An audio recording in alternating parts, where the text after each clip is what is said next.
हरिओम, नमस्कार. मी हेमा सेलोत, आरोग्यवर्धिनी योग निसर्गोपचार संस्थेची संचालिका आहे. गेले 30 वर्षापासून निसर्गोपचार योग क्षेत्रामध्ये कार्यरत आहे. टिळक महाराष्ट्र विद्यापीठातर्फे ऑथेंटिक BA योगा आणि divine diploma in yoga and नॅचरोपॅथीचे कोर्सेस घेते आणि गेल्या 30 वर्षापासून जे काही अनुभव योग, प्राणायाम, निसर्गोपचार याचे अतिशय चांगले अनेक आजारांवर आलेले आहे.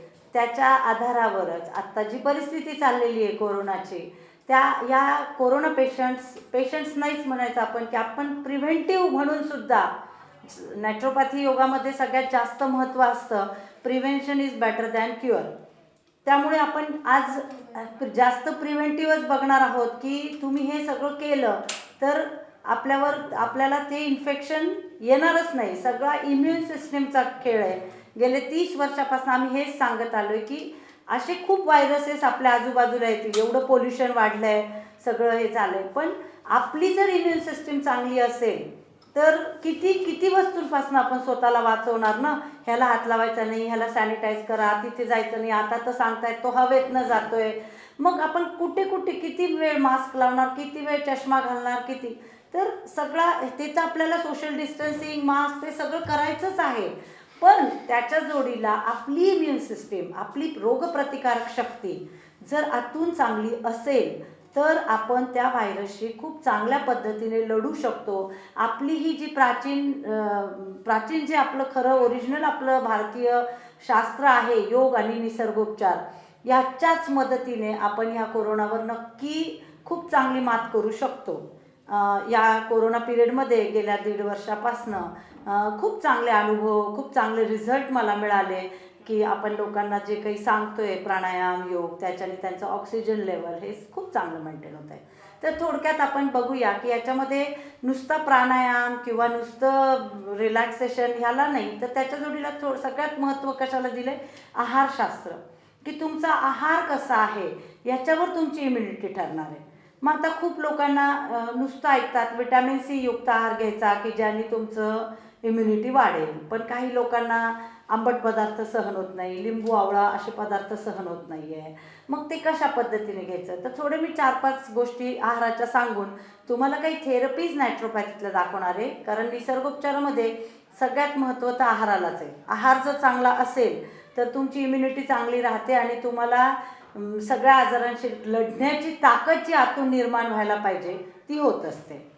मग सध्या विटॅमिन C मध्ये आवळा पावडर असू शकते सकाळी घेणं, लिंबू असू शकतो, थोडीशी हळद आणि आवळा जर रात्री काचेच्या ग्लासमध्ये भिजत घातली, समजा एक छोटा चमचाभर आवळा पावडर आणि पाव चमचा हळद पावडर रात्री जर पाण्यामध्ये तुम्ही भिजत घातली आणि सकाळी उठून गाळून ते पाणी जर आपण प्यायला सुरुवात केली तर आपली इम्युनिटी वाढणार. हळदीमुळं कफ वगैरे पण तुमचा कंट्रोलमध्ये. तर थोडीशी सकाळपासनं स्वतःच आता काही बाहेर जाऊन आलं, घशात खरखर झाली, मग गार्गलिंग करण्यापेक्षा सकाळी आपण जेव्हा तोंड धुतो तेव्हाच एक खडा मीठ, हळद, थोडंसं गरम पाणी याच्यात गार्गल्स करायच्या. खूप लोकांना गुळण्याच नीट करता येत नाही. त्या गुळण्या अशा पद्धतीच्या असल्या पाहिजे, की ते जे पाणी आहे ते घशामध्ये असं तबल्यासारखं डान्सिंग झालं पाहिजे त्याचं, तेव्हा तो त्या सगळ्या लिम्फ नोड्सला सगळ्या ह्याला त्याचा रिझल्ट मिळून ते घशाची खवखव. नाही तर आम्ही खूप गुळण्या केल्या पण बरं वाटत नाही असं होतं. तर ते गुळण्या व्यवस्थित करणं सकाळची दिनचर्येमध्ये. नेत्रस्नान घेणं, आता आपण ऐकतोय की डोळ्याचं ते फंगस आणि हे भयंकर, ते ऐकूनसुद्धा लोक फोबिक होत राहत चालले. तर साधं घरी जर त्रिफळाचं पाणी आपण तयार केलं, असंच एक चमचाभर त्रिफळा चूर्ण काचेच्या ग्लासमध्ये भिजत घालायचं, सकाळी गाळायचं ते पाणी चांगलं कपड्याने आणि त्या त्रिफळाच्या पाण्याने जर आपण आय वॉश घेतला, नेत्रस्नान घेतलं, हलक्या हाताने डोळे धुतले तर बऱ्यापैकी आपल्याला डोळ्याला सगळ्याच अँगलनी फायदा होऊ शकतो. त्याच्यानंतर एक अनार 100 बिमार असं म्हटले. सध्याच्या काळात सगळ्यात बेस्ट फळ आहे आपल्यासाठी ते म्हणजे डाळिंब. जर सगळ्यांनी सकाळी नाश्त्याच्या आधी किंवा नाश्त्यावर एक डाळिंब जर आपण खायला सुरुवात केली, हा जो कफ साठतोय तुमचा किंवा जे काही हिमोग्लोबिन कमी होते, जे काही तुम्हाला इलेक्ट्रॉन्स कमी पडतात, हे सगळं डाळिंबाने खूप मस्त होणार आहे. इवन ती डाळिंबाची सालसुद्धा तुम्ही बिना फवारणीच्या डाळिंब पण सध्या मिळतात आपल्याला, त्याची साल उकळून कित्येक लोकांना जे खोकला खूप थांबतच नाही आहे, तर डाळिंबाची साल उकळून त्याच्यामध्ये चिमूटभर हळद घालून तो काढा जरी आपण पिलो तरी खोकल्यामध्ये सुद्धा ह्याचा बऱ्यापैकी फायदा होतो. आंबा सध्या खूप चांगला मिळतो आहे, पण तो गावरान चोखलेला आंबा जो असतो विदाऊट केमिकलमध्ये गवतामध्ये आपण घरीच चांगला पिकवलेला आपण ठरवलं तर आपण हे सगळं मिळवू शकतो. तर आंब्यामधनं पण आपल्याला खूप चांगली इम्युनिटी, व्हिटॅमिन सी सगळं चांगलं मिळू शकतं. तर डाळिंब, आवळा, आंबा अशी फळांची नाश्त्यामध्ये नाश्ता करायच्या आधीच या सगळ्या गोष्टींकडे लक्ष द्यायचं आहे.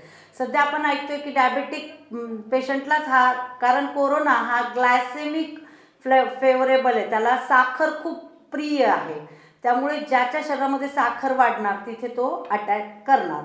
तर सगळ्यात महत्त्व कशाला द्यायचं, असंही आम्ही नॅचरोपॅथीमध्ये 5 पांढरी विष घेऊ नका असं गेल्या 30 वर्षापासून आम्ही सांगतोय. आमच्या आधी अनेक आपले पूर्वज सांगून गेले की साखर, मैदा, डालडा तूप म्हणजे बेकरी आयटम सगळे, मिठाचं प्रमाण पण बेताचं असावं, मैदा या वस्तू तुम्ही आहारातनं जर वगळल्या तर खरंच खोकला येणार नाही, कफ होणार नाही. कारण साखरच मेन पू निर्माण करते, पस निर्माण करते. हा जो कफ आहे ना छातीमध्ये साठणारा, नाकातनं येणारा, घशातनं, हा काय आहे, याचं प्रोडक्शनच मेन साखर करत असते. कारण साखरमध्ये फॉर्मल्डिहाइड्स वगैरे असे इतका वेळ नाही आपल्याकडे, पण खूप 18 प्रकारचे केमिकल वापरून ती साखर बनत असते.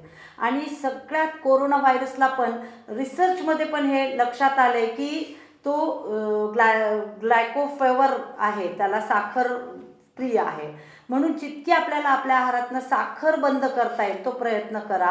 त्याच्याऐवजी खजूर खूप फायदा देणार आहे. खजुराने पण खूप चांगल्या पद्धतीने कफ सुट्टा होतो आणि HB प्रोटीन सगळंच मेंटेन होतं.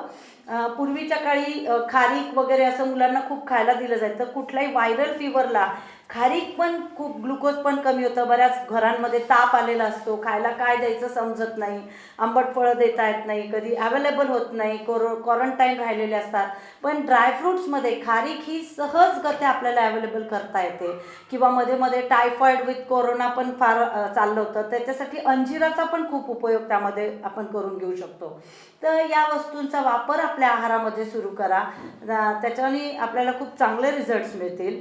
जेवण हे खूप चावून आणि सावकाश, आता वेळ खूप आहे आपल्याकडं सध्या, आपण खूप वेळ देऊ शकतो स्वतःची हेल्थ मेंटेन करण्यासाठी. तर त्यामुळे चावून सावकाश जेवण करणं आणि आहाराकडे लक्ष देताना प्रकृती मातेने जे बनवलेलं आहे म्हणजे सॅलेड्स भरपूर प्रमाणात, टमॅटोसुद्धा याच्यामध्ये व्हिटॅमिन सीचा रोल, पण ज्यांना जॉईंट पेन्स वगैरे असतील त्यांनी थोडं त्याच्याकडे म्हणजे त्याच्यामध्ये बायफर्केशन आपल्याला करता येतं की आवळा घ्यायचा. म्हणून आवळ्याबरोबर मी तुम्हाला थोडी हळद पण सांगितली, म्हणजे तुम्हाला त्याचा त्रास होणार नाही. किंवा ज्यांना आवळा घेतल्याने मला मग घशात त्रास होतो वगैरे, तर ज्येष्ठमध पावडरचा उपयोग घरोघरी खूप करा. असं ज्येष्ठमध जमत नसेल, तुमचं कुणी पण कोरोना सेंटरला ॲडमिट असेल, त्यांना तुम्ही ज्येष्ठमध घनवटीच्या गोळ्या किंवा ज्येष्ठमध पावडर जरी दिली आणि ती जर चघळली तर हा जो साठणारा कफ आहे हा त्यांचा निश्चित नाही. सगळ्यात मेन तर तुम्ही साखर आहारातनं वगळा, म्हणजे प्रोडक्शन ऑफ कफ जे आहे ते थांबेल आणि इमिजिएट रिझल्ट मिळतील. जर साखर स्किप केली, बेकरी आयटम स्किप केले आहारातनं, तर इमिजिएट रिझल्ट मिळतील. आता काय झालं आहे, काढे खूप प्रमाणात घेतले गेले, त्यामुळे खूप लोकांना त्याची हीट वाढल्यासारखं होतं. तर काढे खूप चांगले आहे, नॅचरोपॅथीचं सगळं काढ्यांवरच असतं.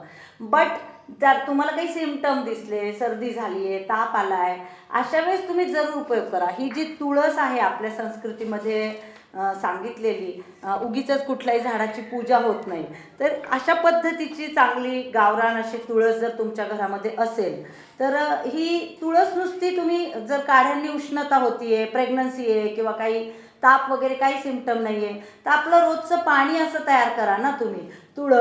थोडीशी तुळस टाका, थोडीशी गुळवेल. आता ही गुळवेल आपल्या घरामध्ये काहीच हरकत नाही, कुठेही लावली तर कशी पण येते.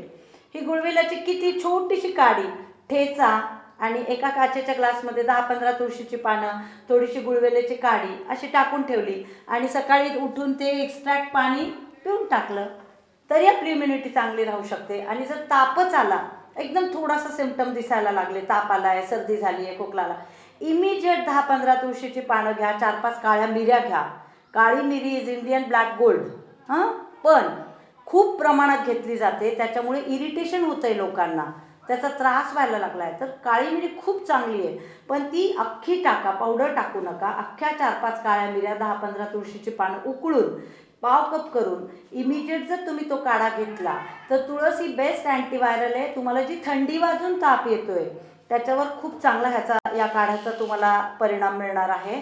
दालचिनी, लवंग वगैरे ह्याचा वापर तर आपण करतो, पण तो नुसता काढ्यामध्ये करण्यापेक्षा तुम्ही वेगवेगळे सूप्स बनवा घरामध्ये.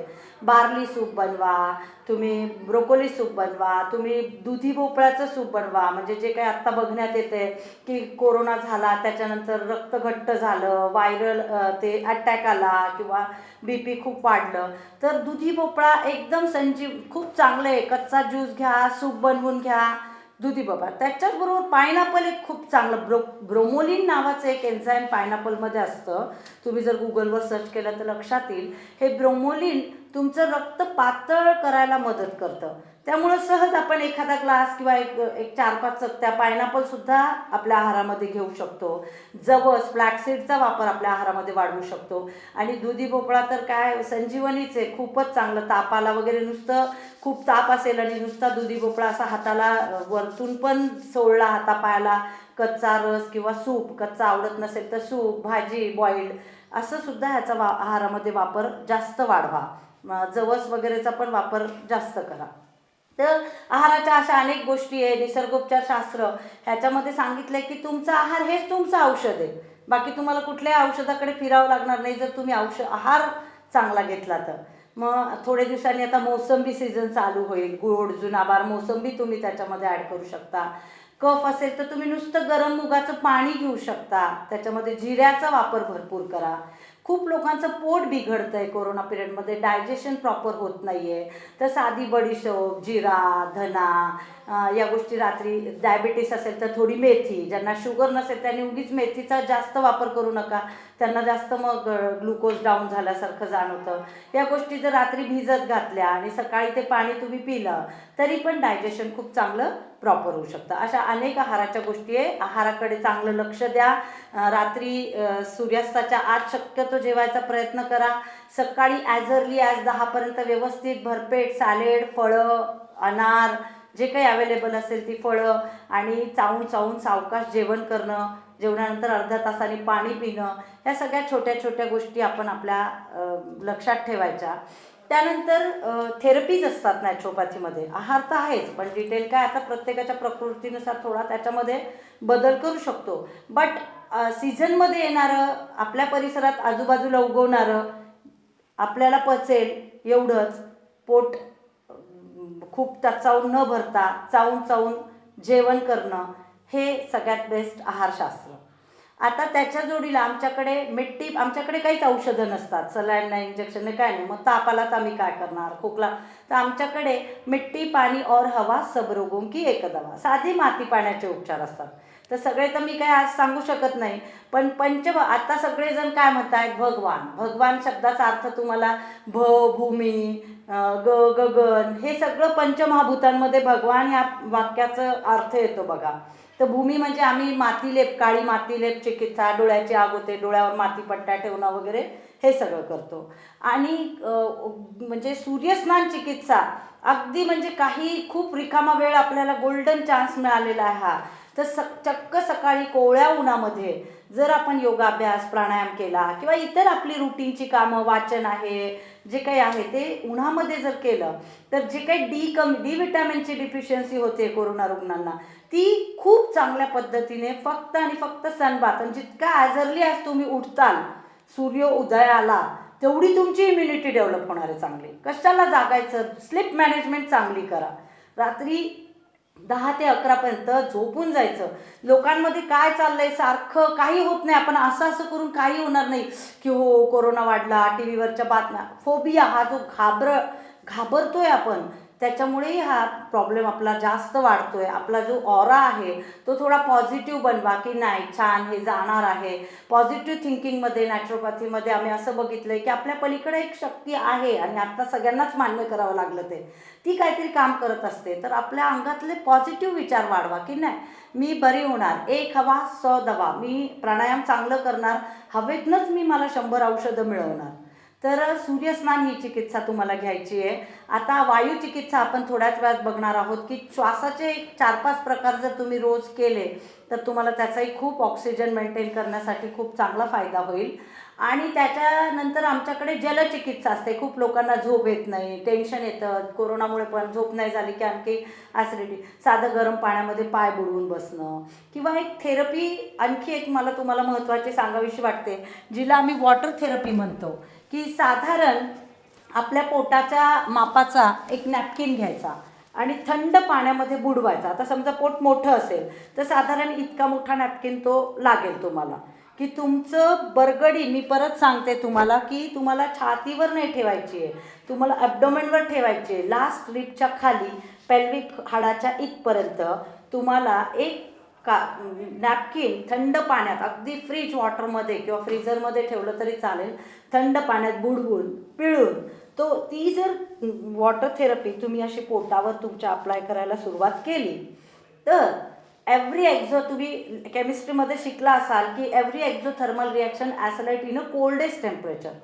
तुम्ही जेव्हा पोटावर गार ठेवताय तेव्हा आतमध्ये खूप चांगल्या पद्धतीचं सर्क्युलेशन चालू होतं, तुमचे ॲब्डॉमिनल फॅट्स कमी होतात, ॲटोमॅटिकली तुमचं पॅनक्रियाटिक फंक्शन सुधारून तुमचं इन्शुलिन मेंटेन व्हायला मदत होईल. नंतर तुमचं लिव्हरला नॅचरोपॅथीमध्ये खूप महत्त्व आहे, एन्झाईमची फॅक्टरी म्हटलं आहे तिला. म्हणजे खरं नाही वाटणार तुम्हाला, पण आपलं लिव्हर आपल्या डोळ्यासाठी सुद्धा मेडिसिन तयार करू शकतं, आपलं लिव्हर कोरोनासाठी सुद्धा मेडिसिन तयार करू शकेल, इतकी ताकद या वॉटर थेरपीमध्ये आहे. तर लिव्हर चांगलं बनवा, म्हणजे तुम्हाला ते आपोआप खाल्लेलं पचन पण होईल आणि लिव्हर स्ट्रॉंग असेल तर सगळं चांगलं. जेव्हा तुम्ही ही गार पाण्याची पट्टी पोटावर लिव्हरवर ठेवता तेव्हा लिव्हर फंक्शन खूप चांगलं होईल आणि तुमचं लिव्हरच तुम्हाला काही मदत करू शकेल. टेम्परेचरला घाबरू नका. टेम्परेचर आले म्हणजे त्या व्हायरसची फाईट करते काहीतरी. अशा वेळेस तुम्ही हा काढा घेऊन पोटावर अशी, काय होतंय, तुम्ही फक्त डोक्यावर थंड पाण्याच्या पट्ट्या ठेवतात, त्याच्या जोडीला तुम्ही पोटावर ठेवायला सुरुवात करा. टायफॉईडलाही अँट्रिक फीवर येतो, तुम्ही डोक्यावर पट्टी ठेवून तो ताप कमी होणार नाही. तुम्ही पोटावर ही वॉटर थेरपी घ्यायला सुरुवात करा. तुमचे ॲब्डॉमिनल फॅट्स पण कमी होईल, शुगर पण मेंटेन होईल आणि टेम्परेचर पण कमी होईल. आणि तुळस मिरीचा काढा त्याच्या जोडीला घ्यायचाच आहे. तुमच्या डॉक्टरांची मदत तुम्ही घेऊ शकता. बट तुम्ही जर हे प्रिव्हेंटिव्ह सगळं वापरलं तर आपल्यापर्यंत ती वेळच येऊ शकत नाही, येऊ पण नाही. नंतर आमच्याकडे जलनेती वगैरे असे प्रकार असतात, पण हे तज्ज्ञांच्या मार्गदर्शनाखाली तुम्ही शिकून घ्या. म्हणजे तो जो व्हायरस आहे तो मधनंच आपण त्याला गरम पाणी मिठाने जी जलनेती करतो त्याला काढू शकतो. नंतर गुळण्या करून तो घशापासून वाचवू शकतो. डाएट चांगला ठेवून त्याला फुफ्फुसांमधनं काढू शकतो. असं नॅचरोपॅथीमध्ये वेगवेगळे खूप चांगले ट्रीटमेंट्स असतात. त्यानंतर आता वेळेअभावी आपण इथे थांबून आपण योगोपचाराकडे वळूया. योगोपचार आणि प्राणायाम याच्यामध्ये बघा, खूप लोक ह्याच्याकडे दुर्लक्ष करतायत की आपली सगळ्यात मेन सैनिक जे आहे आपल्या शरीराचे ते म्हणजे आपली लिम्फॅटिक सिस्टीम. आपल्या शरीरातले लिम्फ नोड्स, आपल्याला लहानपणी आठवत असेल, पायाला ठेस लागली तरी जांघेमध्ये दुखतं, अवधन ज्याला म्हणायचो आपण, ते लिम्फ नोड्स जर आपले ताकदवर आपण केले तर आपली इम्युन सिस्टीमशी लिम्फ नोड्सचा खूप जवळचा संबंध आहे. तर माझ्यासोबत माझीच एक चांगली विद्यार्थिनी आहे रिद्धी चंदे, ती थोडेसे प्रकार या ठिकाणी करून दाखवेल आणि तुम्ही हे प्रकार बघा. ह्या प्रकारांमध्ये काही लिम्फ नोड्स ॲक्टिवेट करणारे प्रकार आहे, काही शुगर मेंटेन करणारे, काही तुमची ब्रिदिंग ऑक्सिजन कॅपॅसिटी कशी वाढू शकते आणि बाकी पण सगळ्या सिस्टीमवर याचा चांगला रिझल्ट मिळणारे काही, नो डाऊट. आणि काही आपण प्राणायामाचे प्रकार बघूया. छोटे छोटे आपण ॲक्युप्रेशर व्यायाम बघूया. बघा किती छोटे छोटे प्रकार असतात. आपल्या तळ हातामध्ये आणि तळपायामध्ये देवाने अशी काही बटणं दिलेली आहे. ती दाबत बसायला सध्या तर वेळ आहे आपल्याकडे, पण तरी पण काही लोकांना असं दाबत बसायला बोर होईल. तर साधा आपण क्लॅपिंग मेडिटेशन करू शकतो. सकाळी टेरेसवर जाऊन उन्हामध्ये वायुस्नान घेता घेता 100 टाळ्या आपण वाजवू शकतो. अशा टाळ्या वाजवायच्या. असे हे जे मेरिडियन्स असतात, हे बघा खूप लोकांचे जॉईंट्स पण दुखतात, तर हा प्रकार जेव्हा आपण करतो तेव्हा त्याला खूप चांगला फायदा होऊ शकतो. हे सगळे काही असे प्रकार आहेत ज्यांनी आपल्याला मुरमाड दगडावरनं चालणं, तळपायाला किंवा तळपायाचे प्रेशर पॉईंट्स दाबणं, हे सगळे प्रकार पण आपल्याला करायचे. इथे डोळ्याचे पॉईंट आहे, नाकाचे पॉईंट आहे, कानाचे पॉईंट आहे, सगळे पॉईंट्स, थायरॉईडचे पॉईंट आहे सगळे. आणि हे थायरॉईड वगैरे पण हे सगळं स्ट्रेस खूप घेतोय आपण, त्यामुळे सध्या असं बघण्यात येते की BP वाढतोय, शुगर वाढते, थायरॉईडचा प्रॉब्लेम येतोय. काही पेशंट मला असंही सांगतात, मॅडम आम्ही स्किप केली साखर पूर्ण, तरी पण शुगर मेंटेन होत नाही आहे. तर बऱ्याच प्रमाणात मेंटल स्ट्रेस पण तिथे असतो. तर सगळ्यात महत्त्वाचं योगामध्ये सांगितलेलं आहे की टेन्शन फ्री राहा. आता असं ऐकल्यावर लोक ऑब्व्हियसली सांगतील तुम्हाला काय लागतं टेन्शन फ्री राहा सांगायला. सगळ्यांना टेन्शन आहे, आपण टेन्शन घेऊन काही होणार नाही आहे. आपण फक्त कर्म करायचे आपले, की मी योगाभ्यास करणार, मी आहार चांगला पाळणार, मी सूर्यस्नान घेणार, मी माती पाण्याचे उपचार घेणार, मी माझं पॉझिटिव्ह थिंकिंग चांगलं ठेवणार, मी माझं फॉरगेट अँड फॉरगिव्ह पर्सनॅलिटी ठेवणार, की मी सगळं कुणाशी काय झालं गेलं सगळं विसरून कॅरी करणार नाही. कुशाला BP वाढेल, एन्झायटीच वाढू द्यायची नाही. तर मी रिद्धी चंदेला या ठिकाणी सुरुवात करायला सांगते. ओके. ही माझी सगळ्यात चांगली स्टुडंट आहे रिद्धी चंदे. हिने BA योग आणि डिवायन पण केलं आहे. नॅचरोपॅथीचे दोन्ही कोर्सेस तिचे झालेले आहे.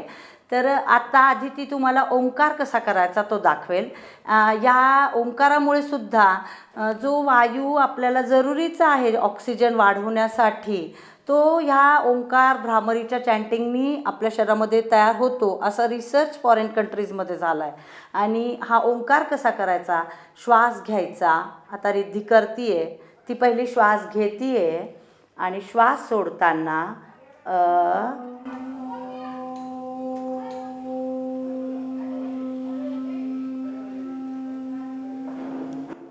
अशा पद्धतीचा ओंकार तुम्ही कमीत कमी दिवसातला 11-21 वेळा तरी 2 वेळेस करायचा आहे. उ आणि मचे जे व्हायब्रेशन्स तुमच्या मेंदूमध्ये तयार होतील त्याने खूप सारा कफ कमी व्हायला तुम्हाला मदत होईल. यानंतर ती काही सांध्यांचे व्यायाम दाखवते जे आपल्या लिम्फॅटिक सिस्टीमलाही चांगले आणि सर्क्युलेशनलाही चांगले. सगळ्यात पहिली हात सीटजवळ टेकवून पाठीचा कणा ताठ, एकला पायाची बोटं आत आवळून पकडायची. हे छोटे छोटे व्यायाम आहे, सूक्ष्म व्यायाम आहे, पण हे खूप चांगलं काम करणार आहे. असं 10 वेळा बोटांचं अकुंचन रिलॅक्सेशन करायचं आहे. त्यानंतर पूर्ण चवडा सावकाश पुढे ओढायचा आहे, मागे घ्यायचा आहे. आता चवडा पुढे आणि मागे घेतल्यामुळे काय होतं आहे बघा, आपली जी पोटरी आहे, आपले जे काफ मसल हे सेकंड हार्ट आहे आपलं, आणि इथून चांगलं पंपिंग ब्लडचं होणार आहे, सुधारणार आहे. त्यामुळे हा व्यायाम न चुकता कुठल्याही वयोगटातले लोक करू शकतात. 5 ते 6 वेळा तरी आपण चवडा पुढे मागे घ्यायचा. नंतर चवडा रोटेट करायचा, क्लॉकवाईज 3 वेळा, अँटी क्लॉकवाईज 3 वेळा. त्यानंतर गुडघ्यासाठी खूप चांगला प्रकार आहे. गुडघ्याच्या वाटीला आत आकुंचन करून घ्यायचं, ढिलं सोडायचं, आत आकुंचन करून घ्यायचं, ढिलं सोडायचं. एक लिम्फॅटिक सिस्टीमचा खूप चांगला व्यायाम आहे की आपले जे जांघेतले स्नायू असतात त्याच्यासाठी बटरफ्लाय, त्याच्यासाठी आपण हा प्रकार एक घर बसल्या करू शकतो की ज्याच्यामुळे आपले हे जे लिम्फ नोड्स आहेत जांघेतले हे खूप चांगल्या पद्धतीने कार्य करतील. हे आपले खूप सैनिक आहेत आणि ते प्रतिकारशक्ती वाढवायला तिथूनसुद्धा आपल्याला मदत होऊ शकते. स्ट्रेट. यानंतर पाठीचा कणा ताठ ठेवून हात समोर, हाताचे व्यायाम आपण बघूया. 1 relax, 2 relax, 3 relax, 4 relax, 5 relax. अंगठा आतमध्ये घेऊन साधी मूठ जर घट्ट जोरात बंद केली तरी दिवसातनं 4-5 वेळा असं करा तुम्ही. आपले सगळे तळ हातातले ॲक्युप्रेशर पॉईंट्स यांनी चांगले दाबले जातात. त्यानंतर मनगटाचा सांधा गोल फिरवायचा, मूठ हलकेस मिटून सुलट 3 वेळा आणि उलट 3 वेळा. हे जास्त वेळा पण तुम्ही हळूहळू वाढवू शकता. ओके. त्यानंतर आपले हात दोन्ही खांद्याच्या इथे लावून बघा, ह्याच्यामध्ये ब्रिदिंग एक्सरसाइज खूप चांगला आहे. दोन्ही कोपर जोडून घ्यायचे. श्वास घेत, श्वास सोडत, श्वास घेत, श्वास सोडत. श्वास घेत, श्वास सोडत, उलट. Breathe in, breathe out, breathe in, breathe out. ह्याच्याने खूप चांगलं आपल्या फुफ्फुसांमध्ये ऑक्सिजन मेंटेन व्हायला पण मदत होते आणि खांद्याचा पण चांगला व्यायाम होतो. त्यानंतर आपण मानेचं, थायरॉईडचं मेन व्यायाम बघूया. हनवटी घट्ट गळ्याच्या मध्ये दाबायचे. इथे आपले 7 द्वारांचं ओपनिंग आहे, घशातले कफ वगैरे. नंतर मान सरळ, मान मागे, थोडासा घसा असा खेचून धरायचा. मान सरळ, left side, straight, right side. खूप सावकाश करायचं हे. सरळ, पीळ द्यायचा आहे, थोडंसं वळायचं आहे. याने ब्लड सर्क्युलेशन खूप चांगलं होऊन थायरॉईडला खूप फायदा होतो आहे. दुसऱ्या बाजूने हा एक प्रकार आपल्याला रेग्युलर करायचा आहे. आता ह्याच्यामध्येच आपण एक खूप चांगला व्यायाम बघणार आहोत, जो आपल्याला हार्टसाठी पण चांगला आहे, लंग्ससाठी पण चांगला आहे, स्टॅमिना, कॉस्मेटिक ब्युटी पर्पजलाही चांगला आहे. गोमुखासन. डावा पाय उचलून उजवीकडे उभा करायचा, उजव्या पायाची घडी करायची, मांडी घातल्यासारखे गुडघे एकावर एक घेऊन जो पाय वर आहे तो हात वर घेऊन मागच्या हाताला पकडण्याचा प्रयत्न करायचा. आता ह्यामध्ये तुम्हाला करायचं काय, इथे इतर दिवशी आम्ही फक्त एवढं करून याच्यामध्ये डीप ब्रिदिंग करायला लावायचो की लांब श्वास घ्या, सावकाश श्वास सोडा. ह्याच्यामध्ये तुम्हाला एक हवा 100 दफा लक्षात ठेवायचं आहे. आणि हे एक्सपांड झालेलं असल्यामुळे सगळे लंग्समध्ये प्रत्येक चांगल्या वायुकोश सगळे चांगल्या ऑक्सिजननी भरायचे. त्यामध्ये त्यावेळेस मनामध्ये अशी कल्पना करायची की या हवेतनं खूप चांगलं ऑक्सिजन माझ्या शरीरामध्ये जातं आहे आणि मी जेव्हा श्वास बाहेर काढते तेव्हा सगळे टॉक्सिन्स माझ्या शरीरातने बाहेर. ह्याच्याने स्टॅमिना पण वाढणार आहे, हृदयरोगाला पण खूप चांगला फायदा होणार आहे. सेम दुसऱ्या साईडनी तुम्ही हा व्यायाम करू शकता. ह्याच्याने शोल्डर पेन, मानेचं दुखणं, पाठदुखी याला तर फायदा होतोच, पण सध्या मेन गरज आहे आपल्याला ऑक्सिजन मेंटेन करायची आणि हृदयरोगापासून बचाव करायची. तर सध्या प्रत्येकाने सुरुवातीला तुम्हाला एकदम जमणार नाही, सुरुवातीला एकदम मागचा हात हाताला लावता येणार नाही, तर तुम्ही असं ट्राय करू शकता. हा हात इथून घेऊन इथे सपोर्ट करा आणि कोपरवर सपोर्ट केला तरी काही बिघडत नाही. सुरुवातीला आंघोळ करताना टॉवेल घेऊन एकदा इकडनं पाठ पुसा, एकदा हळूहळू तुम्हाला सवय लागेल आणि तुमचा हात एकाला एक लागेल. कुबड येणं असं ह्याच्यासाठी पण चांगलं आहे आणि आसनामुळे स्टॅमिना खूप वाढतो. सोडायचं आहे. ह्याला गोमुखासन म्हटलं जातं.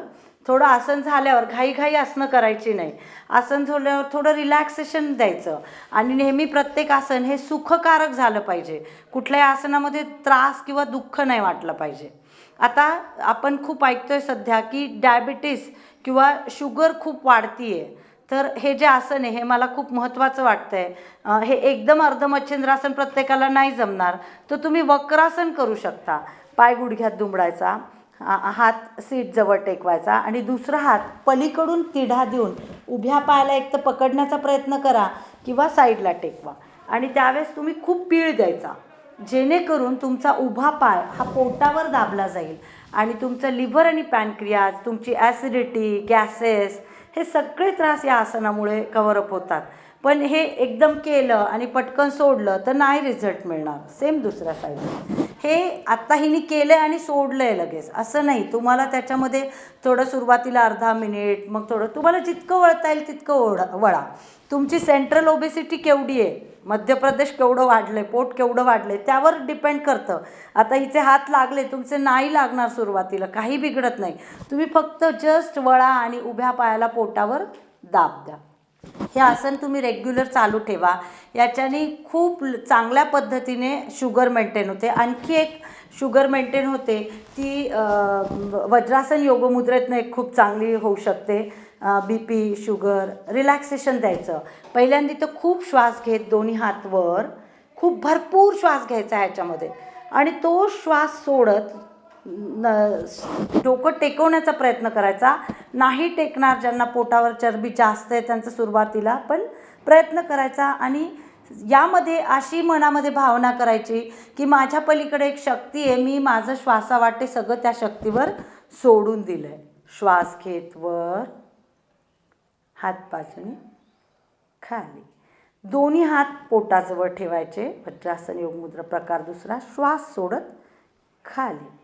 आता सगळ्यात बेस्ट डायबिटीस, पोटाचे त्रास, पोटावर वाढलेली चरबी मेंटेन करण्यासाठी. आता ह्याच्यामध्ये ना जमलं तर ज्यांना सवय आहे, प्रॅक्टिस आहे, त्यांनी ह्याच्यामध्ये कपालभातीसुद्धा केली तर अगदी 1-2 दिवसातच तुम्ही तुमची शुगर चेक करू शकता. इतका फरक पडतो ह्याच्यामध्ये. शुगर खूप चांगली मेंटेन होऊ शकते ह्याच्यामध्ये कपालभाती केली तर. श्वास घेत सरळ, दोन्ही पाय सरळ. तर हे असे छोटे छोटे 1-2 व्यायाम होते. आता क्रोन पोज, सगळ्यांना क्रोन पोज माहिती आहे की व्हेंटिलेटर मिळत नाही आहे, मग ऑक्सिजन कसं साधं तुम्ही पालथं जरी झोपला, साधी तुम्ही पालथं झोपून तुम्ही तुमचे हात गालांवर ठेवायचे. आता ह्याच्यामध्ये बरंचसं केलं जातं बघा. डोक्याखाली 1 उशी, पोटाखाली 2 उशी, पोटऱ्यांखाली 2 पिलो असं ठेवून पण तुम्ही प्रोन पोज देऊ शकता. पण ही जरी पोझिशन, सहज पोझिशन जरी तुम्ही केली भुजंगासनाची आणि दोन्ही पाय गुडघ्यात दुमडून सीटला टेकवायचे, सरळ करायचे, सीटला टेकवायचे, सरळ करायचे, त्यानेसुद्धा खूप चांगले पोटाचे, श्वासाचे त्रास कमी होऊ शकतात. ठीक आहे, उठून बसायचं आहे. यानंतरचा प्रकार आपल्याला श्वासाचा बघायचा आहे, महत्त्वाचा बघायचा आहे की तुम्ही तुमच्या नाकपुड्या नक्की उघड्या आहे की नाही हे बघा. राईट नॉस्ट्रिल को बंद करो. बघा आता तिने उजवी नाकपुडी बंद केलेली आहे आणि डाव्या नाकपुडीने अक्षरशः तिला शिंकरायचं आहे. अर्थात हे सोशल डिस्टन्सिंगमध्येच करायचं आहे. घरामध्ये एकेकट्याने एकेका दिशेला तोंड करून करायचं आहे. घ्या, शिंकरा. आता हा आवाज ऐका तुम्ही. अगदी नाकातनं काही बाहेर आलं तरी चालेल, आलंच पाहिजे. ते सगळं शिंकरायचं आहे आपल्याला दुसऱ्या साईडने, कारण देवानी आपल्याला दुसऱ्या साईडने सेम तसंच आहे बघा. देवानी हे 2 ऑक्सिजन सिलेंडर आपल्याला दिलेले आहे, पण ह्याच्यामध्ये ब्लॉकेज झाले, तुंबले, ते क्लीन करतोय आपण. थांबायचं आहे.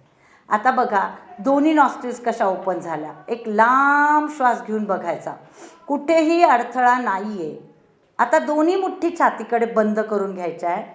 भरपूर श्वास घेत हात साईडला, श्वास शिंकरा, भरा, सावकाश, होल्ड इट. थांबायचं आहे थोडंसं, मग शिंकरायचं. भरा, सोडा. जेव्हा तुम्ही श्वास रोखून धरता तेव्हा बऱ्याच प्रमाणात त्या कफाला, त्या टॉक्झिसिटीला बाहेर काढायला मदत होत असते. पण गुदमरल्या इतकं पण रोखून धरू नका. जस्ट 5 आकडे, तुमची क्षमता हळूहळू तुम्ही वाढवा. आता दोन्ही हात समोर, 5 बोटं उघडा, श्वास घ्या, झटका, घ्या, सोडा, घ्या, सोडा, घ्या, सोडा. हात वर, श्वास घ्या, सोडा. हे पहा, हात वर जात आहे तेव्हा श्वास घेतला जातोय, हात खाली येतात तेव्हा श्वास शिंकरला जातोय. खूप चांगलं ऑक्सिजन मेंटेन होऊ शकतं. पण प्रत्येकाने आपली आपली कुवत बघून पार गरगर चक्कर येईपर्यंत नाही करायचं आहे. हळूहळू सुरुवातीला 10 स्ट्रोक द्या, मग वाढवा, थोडा स्पीड वाढवा हळूहळू. असं हे स्ट्रेट लाईनमध्ये मात्र हात आले पाहिजे. हे रिलॅक्सेशन द्यायचं. त्यानंतर हाताची घडी घालायची आणि भरपूर श्वास घेत, मान न वाकवता, भरपूर ऑक्सिजन फुफ्फुसांमध्ये भरत, आता पूर्ण श्वास सोडत सगळं कार्बन बाहेर काढून टाकायचं आहे. श्वास घ्या. यावेळेस मनामध्ये अशी कल्पना करायची आहे, 1 हवा 100 दवा. हवेमध्येच मला ही सगळी 100 औषधं मिळणार आहे. कोरोना व्हायरस पण होऊ नये ह्याचे प्रिव्हेंटिव्ह सगळं मला मिळणार आहे. असं मनामध्ये खूप पॉझिटिव्ह संकल्पना करत लांब श्वास घ्यायचा, सोडायचा. हा एक खूप उपयुक्त प्रकार तुम्ही करू शकता. रिलॅक्स, थांबायचं आहे.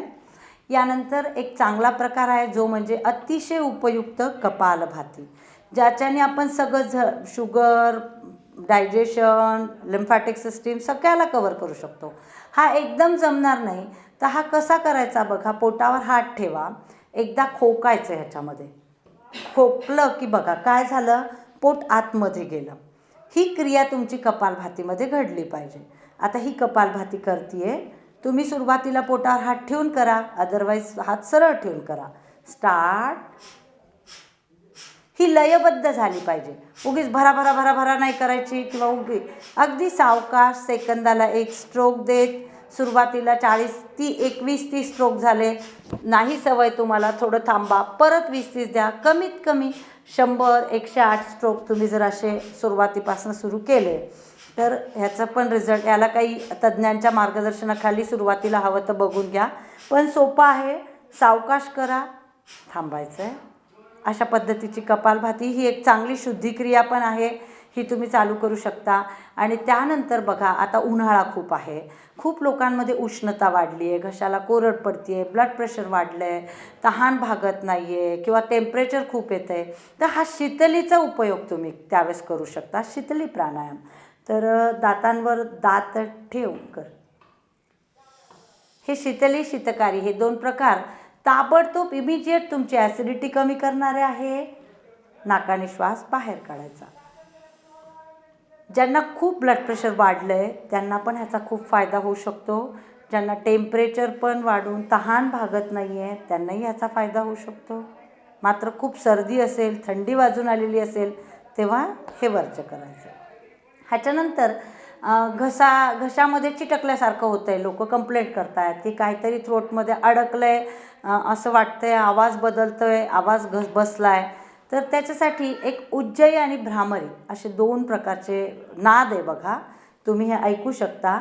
उचकी एकदा, उचकीचा हा जो प्रकार असतो यालाच दीर्घ करायचं असतं, ऐका तुम्ही.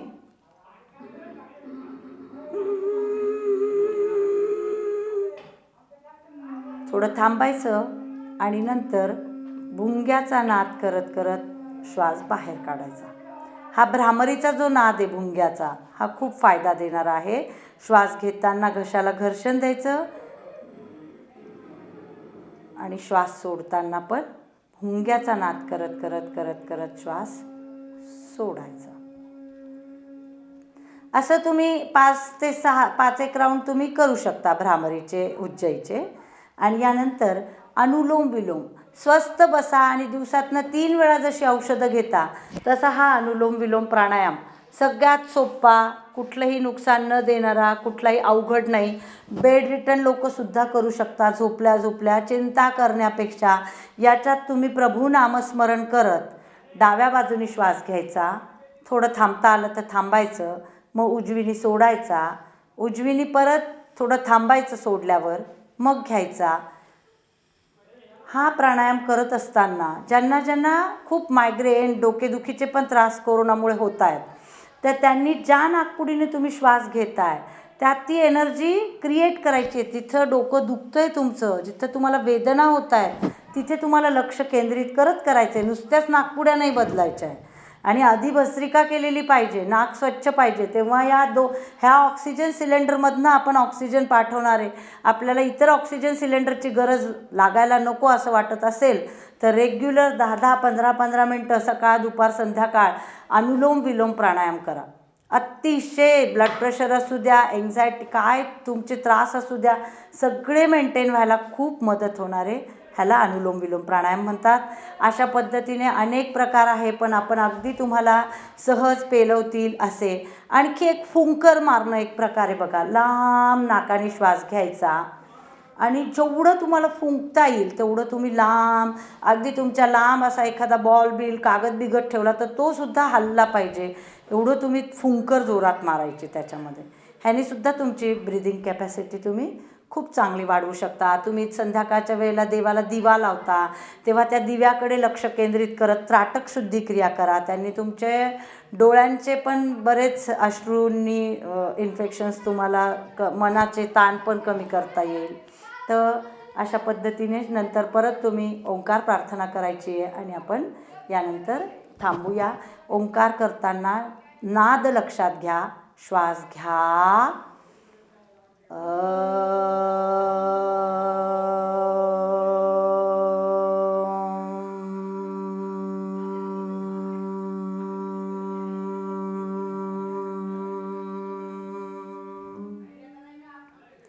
काही नाही जमलं तरी ओंकार बसल्या बसल्या जरी केले तरी ॲन ओंकार डे कीप्स डॉक्टर अवे. इतके फायदे या ओंकारातून आपल्याला मिळणार आहे. आणि बी पॉझिटिव्ह, सगळ्यांनी खूप पॉझिटिव्ह राहा, एकमेकांना मदत करा, आहाराच्याकडे जास्त लक्ष द्या. निसर्ग मातेने जे काही तुम्हाला पंचमहाभूतांच्या शरीर बनलेलं आहे त्या पंचमहाभूतांची मदत घेऊनच आपण आपले आजार बरे करू शकता. आणि हे सगळं फॉलो करून सगळ्यांना, आपल्या सगळ्या देशाला, जगाला लवकरच परमेश्वर कोरोनामुक्त करेल अशी प्रार्थना करून आपण थांबूया. धन्यवाद.